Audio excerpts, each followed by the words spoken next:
conquistas do futebol brasileiro foi a integração de jogadores negros. O que hoje parece assim tão normal, não foi sempre assim.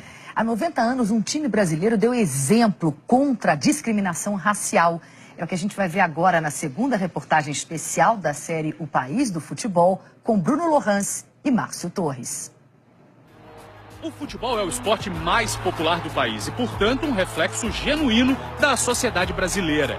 A miscigenação de raças, culturas e credos está estampada na seleção e na arquibancada. Nos últimos meses, jogadores brasileiros têm sofrido com atitudes que não cabem em nenhum momento na história da humanidade. No mês passado, a CBF lançou a campanha Somos Iguais e divulgou um vídeo com a participação de atletas envolvidos em casos de racismo. O Brasil sempre foi um país racista. Não é de surpreender, portanto, essas manifestações que estão ocorrendo hoje. É como se, de repente, tivesse liberado. O brasileiro que tinha vergonha de ser racista, agora não tem mais vergonha. Ele grita apenas pulmões no estádio contra um jogador negro, mas isso sempre houve, sabe? No começo, no Brasil, o futebol era praticado apenas por quem podia pagar mensalidades de clubes de classe média alta. Para participar do jogo, o negro tinha que se disfarçar.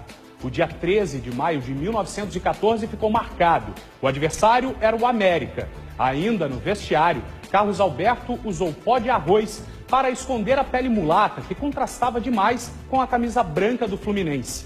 Assim que entrou em campo para provocar, os torcedores gritaram "pó de arroz". Anos depois, esse acabou se tornando um dos símbolos do tricolor. Mas foi o Vasco da Gama que desobedeceu completamente as normas sociais dentro de campo. Em 1923, montou um time com os considerados excluídos e ganhou o Campeonato Carioca. Num time que tinha um número considerável de atletas negros, mulatos, brancos pobres, analfabetos, não importa. E a conquista do Campeonato Carioca de 23 estabelece uma mudança de paradigma. Mário Filho descreveu o tamanho do escândalo no livro O Negro no Futebol Brasileiro. Desaparecer a vantagem de ser de boa família, de ser estudante, de ser branco. O rapaz de boa família, o estudante, o branco, tinha de competir em igualdade de condições com o pé rapado, quase analfabeto, o mulato e o preto, para ver quem jogava melhor. Era uma verdadeira revolução que se operava no futebol brasileiro. O papel do negro, não só no futebol, mas em todos os setores sociais, qual é? É de abrasileirar a coisa.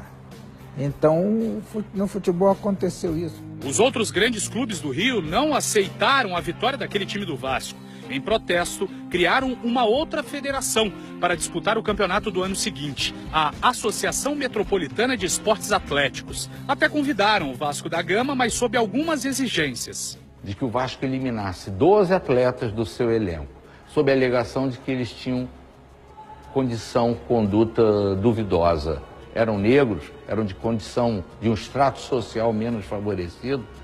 E os homens do Vasco, vendo que havia por trás daquilo uma discriminação grande, uma discriminação racial e social, escrevem numa única página, a mais bela página que um clube brasileiro poderia ter escrito. Na resposta histórica de 1924, enviada à Associação Metropolitana de Esportes Atléticos, o Vasco da Gama, por unanimidade, não aceitou dispensar seus 12 jogadores. Temos que entender, tem que haver a consciência de que só existe uma raça, a humana. Desde 2002, no futebol existe o Dia contra a Discriminação. Está lá no Código Disciplinar da FIFA.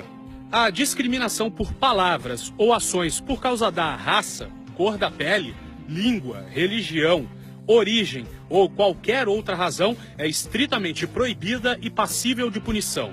Mas isso não é suficiente. O que aconteceu com Daniel Alves, por exemplo, não ficou impune.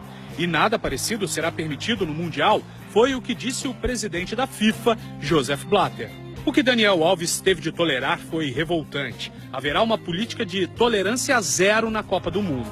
Que seja assim, já que a Copa do Mundo, ainda bem, tem o poder de unir as cores do planeta inteiro. Agora,